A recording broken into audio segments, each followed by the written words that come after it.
morning, everybody. Merry Christmas. Thanks for joining us today. We are into our a brand new Points of Interest series. Everything old is new again.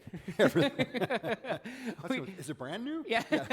We are moving through, in our Points of Interest, we've been going through the whole Bible or the whole Old Testament, and here we are into the Christmas story, and we have been looking at what are the lessons that we learn about who God is, how he reveals himself to us through the familiar stories and the familiar stops along the way. But we've been taking a little bit of a different look at it.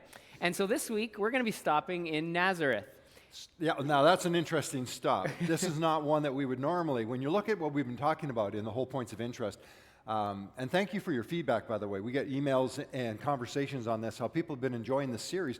But this, as we were talking about it, Nazareth is not really one that we've ever really focused on. It's not the Christmas story. No. It's Bethlehem. We're going to stop in Jerusalem. We're going to get there, definitely got to drop by there. We're going to get there, but we're starting in Nazareth.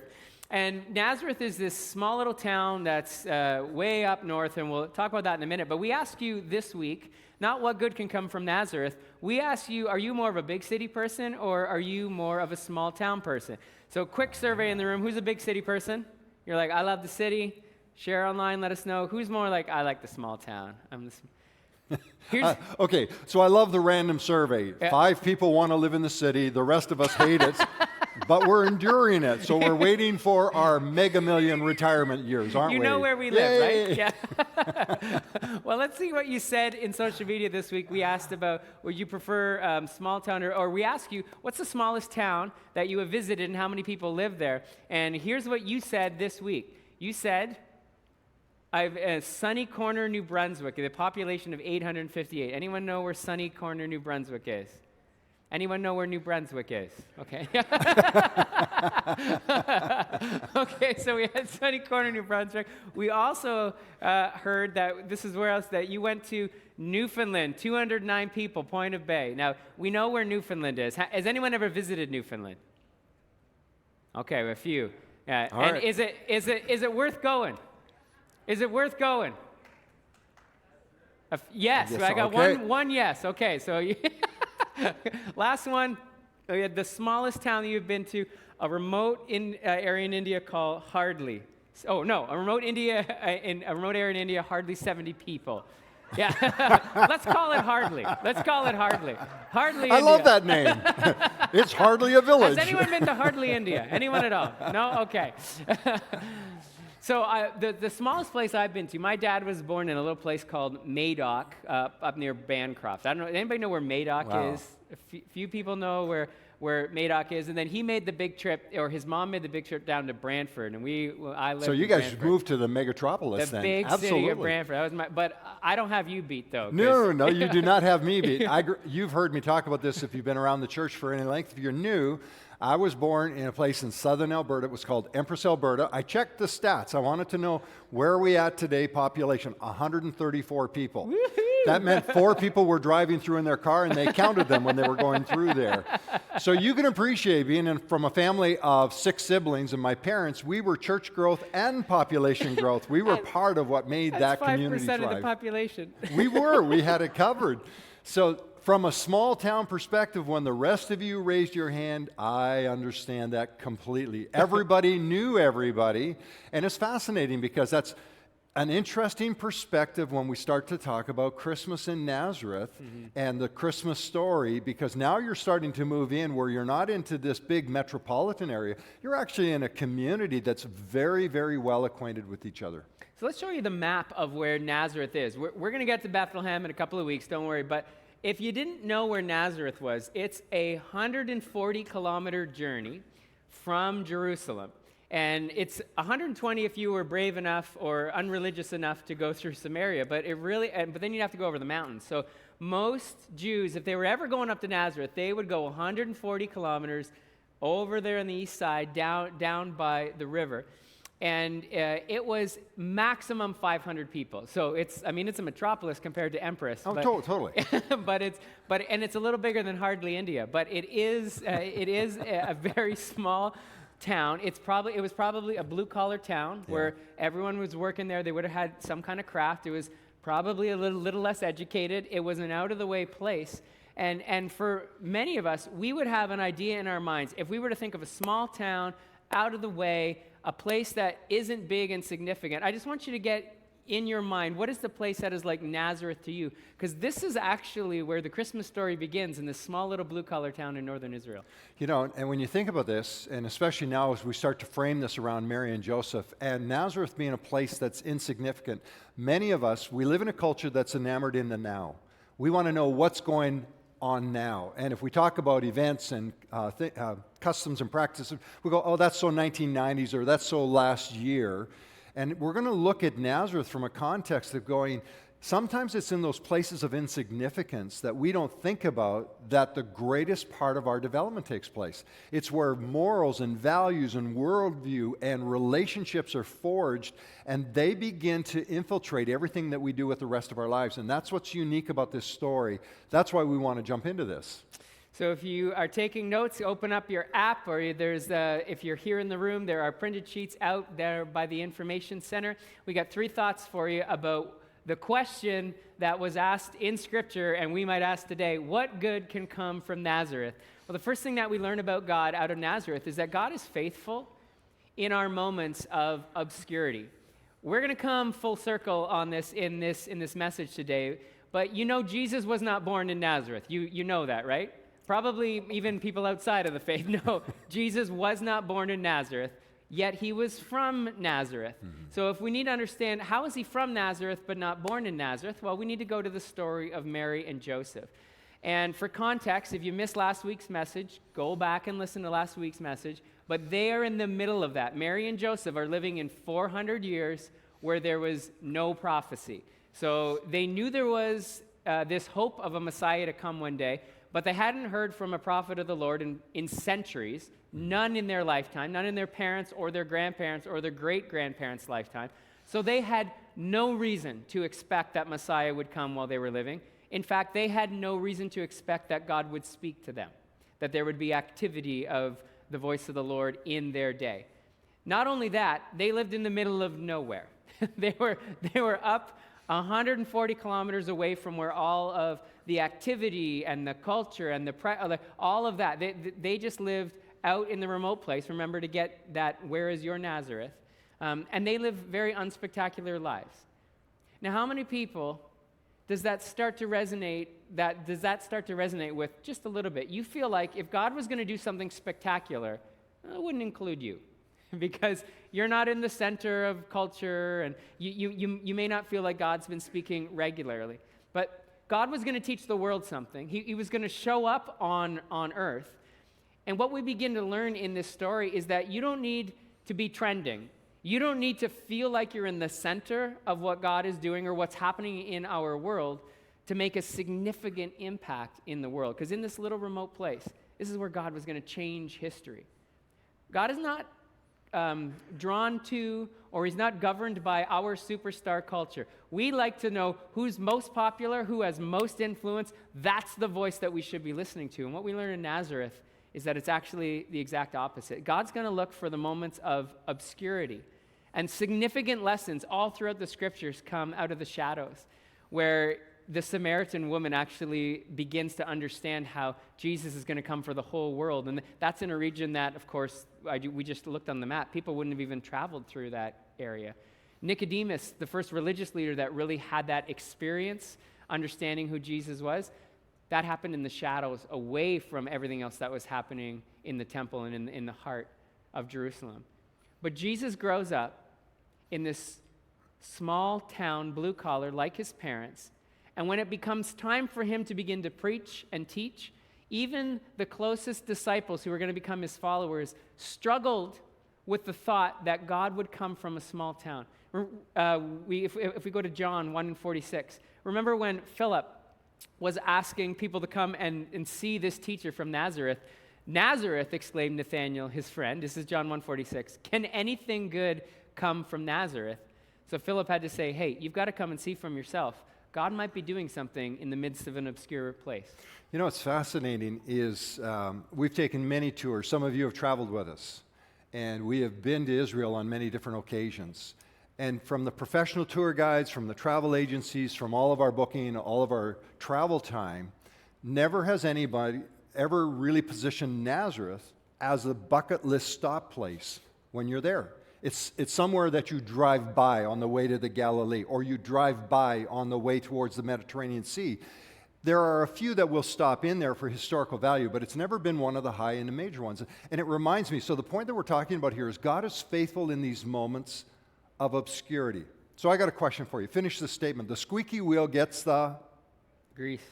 Yeah, the squeak. And it's just a way that we say, the people that make the most noise, the ones who are loud, the most, well, can we say obnoxious? Is that okay? The ones who are the most obnoxious Sure. ones, the ones who are the pushy ones. I already said that. We're in trouble.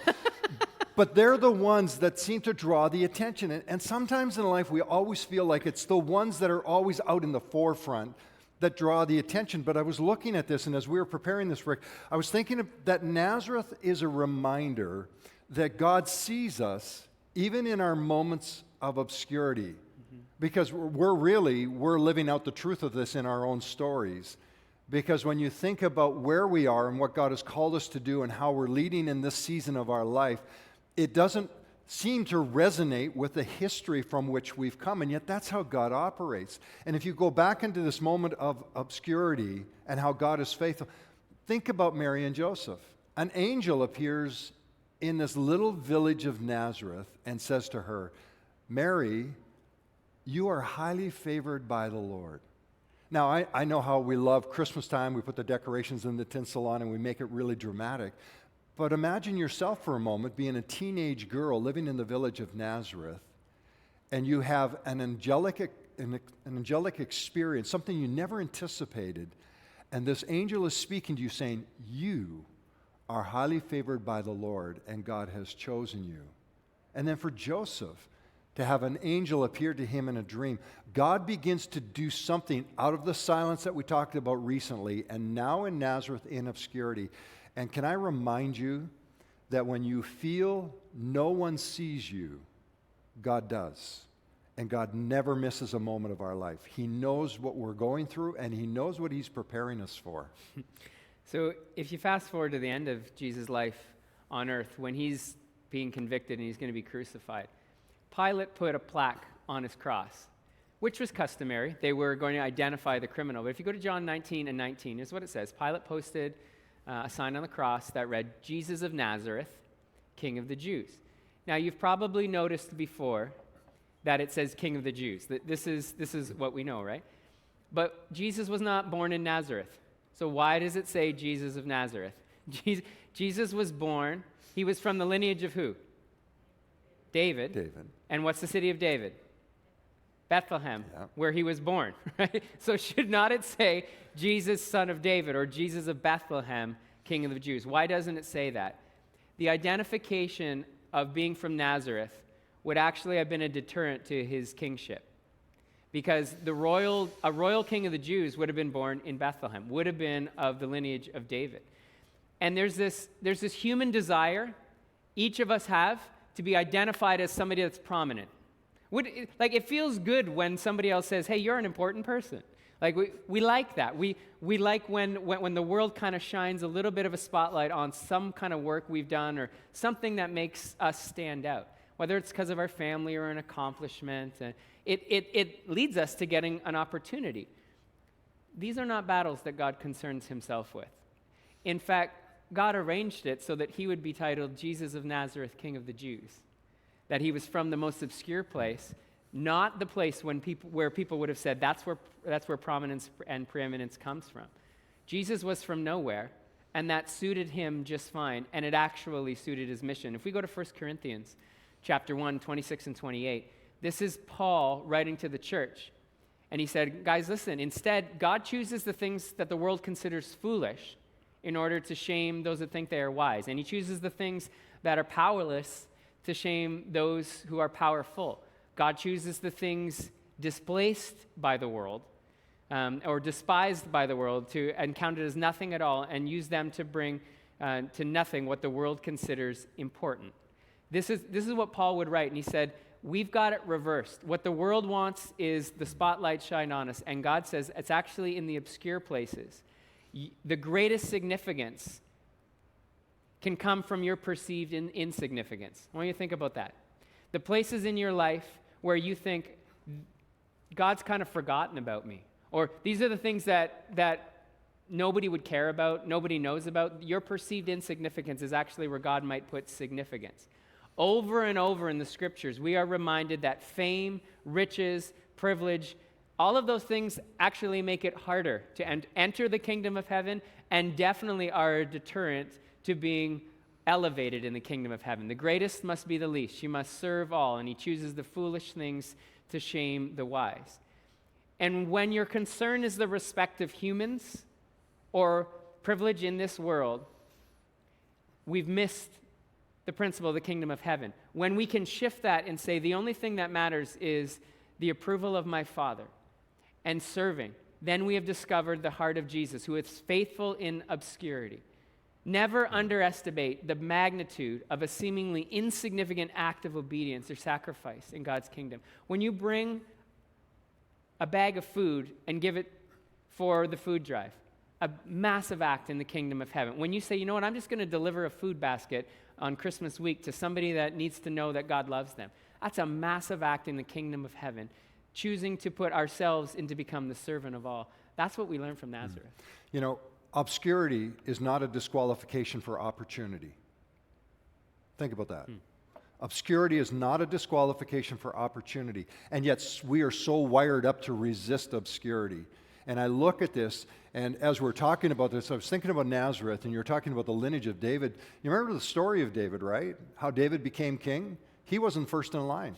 They went to his brothers. They went to the ones that externally, they looked like the right frame for the king of Israel. And they actually had to go through the entire line until they got to the place and they said, do you have anybody else left that we can even interview? Samuel was like, do you have any other sons? And they go, well, we have a shepherd, and he's out in a field, and he's the least of the brothers. He's the youngest. And he goes, good, bring him in. And it's out of a moment of obscurity that we have not only a Christmas story, but we have salvation and the promise of all of the prophetic indications of the Old Testament fulfilled. And so we have this Nazareth moment, and I think it's good for all of us to pause at Christmas time and go, don't resist your Nazareth, because that's the moment where God's preparing you for your opportunities, and your great moments come from there. But it's not just our obscurity. God is also faithful, our second thought, in our moments of adversity, which often come from our moments of obscurity if we actually play it through. But we make choices in our lives, and we tell this to our daughter all the time. Every choice has a consequence. Good, bad, positive, negative. It can bring you one way, bring you the other way. Every choice we make brings a consequence.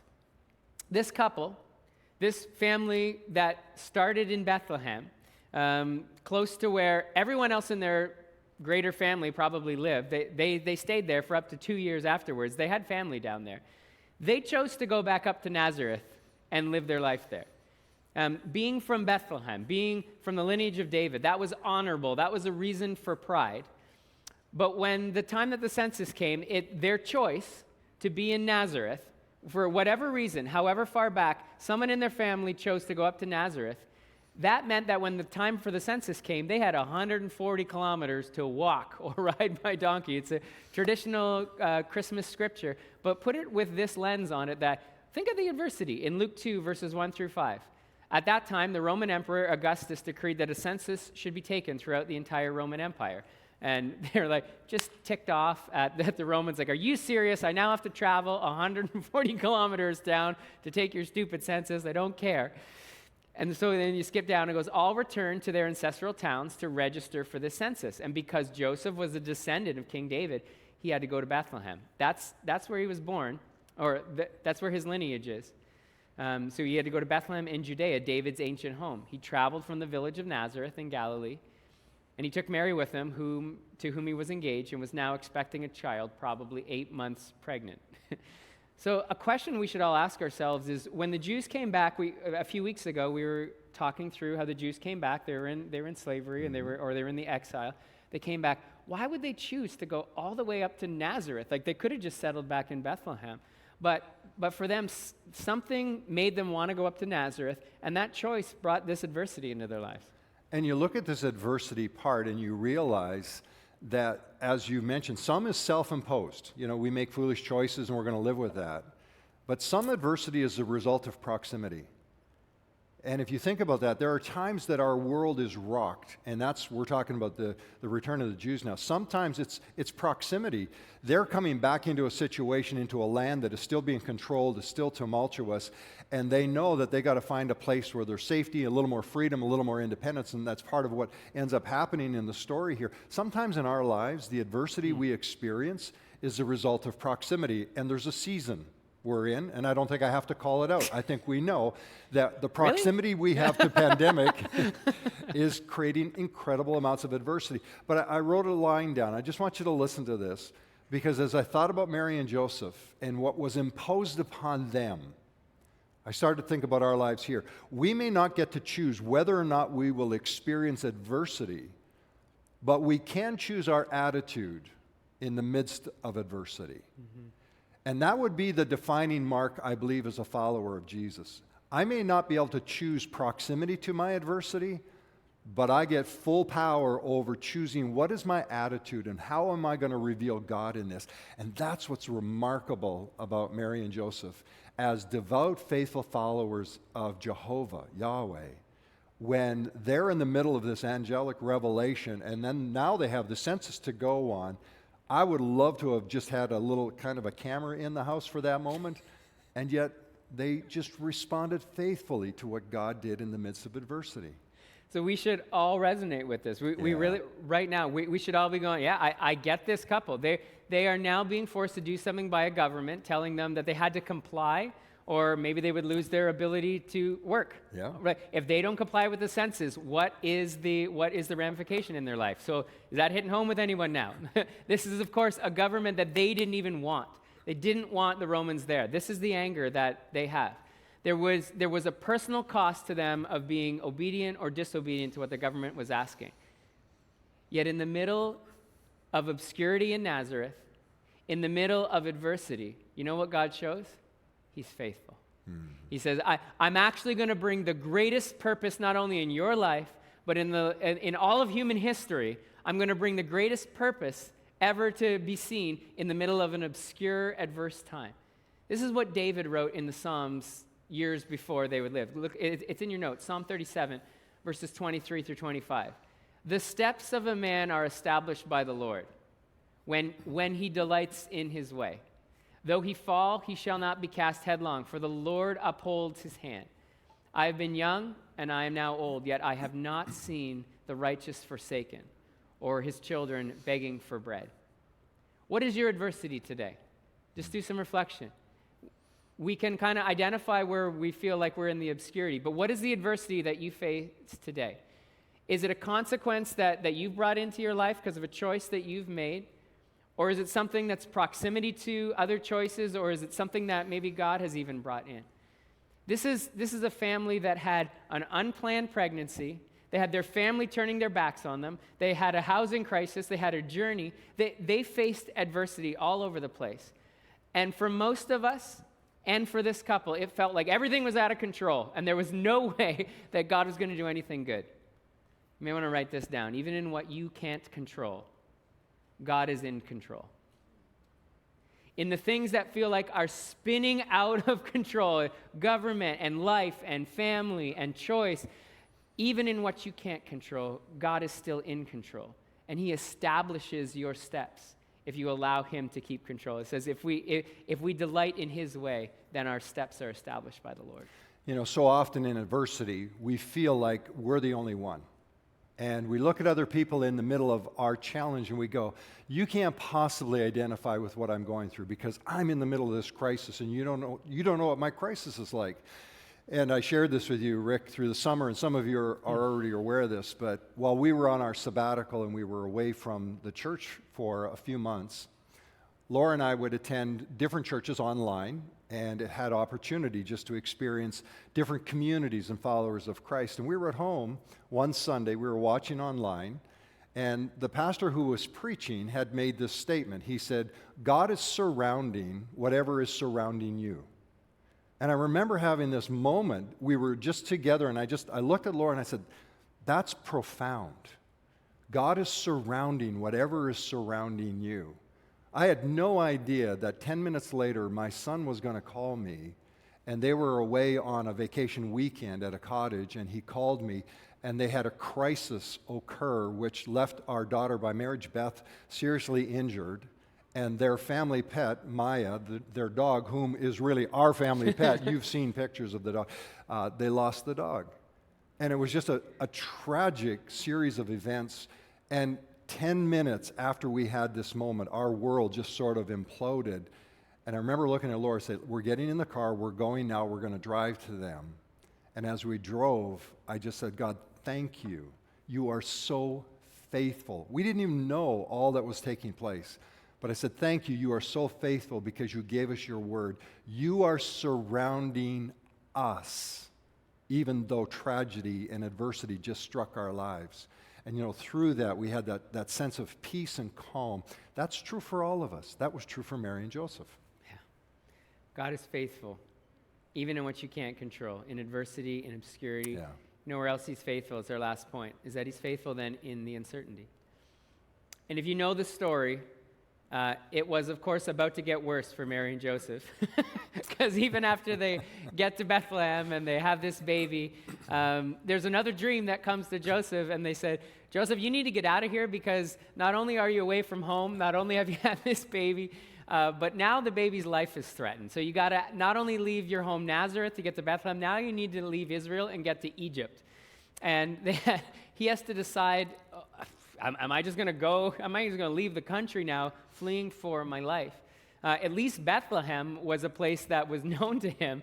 It was the center of the religious community. He thought, you know what, maybe it's all coming together now. The Messiah is going to be close to the religious center of all of Israel, and God, I can see everything unfolding. You've got this figured out. And then the angel comes and says, no, you don't have it figured out. Off to Egypt you go.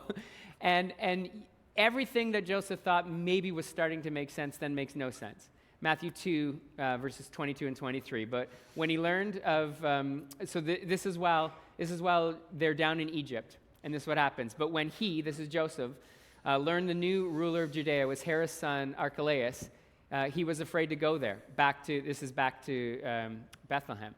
Then after being warned in a dream, he left for the region of Galilee, went back up to Nazareth. So the family went to live in the town called Nazareth.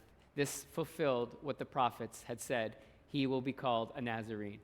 And what's crazy about this is that in our lives, we will all start to connect dots and go, oh, God, I get it.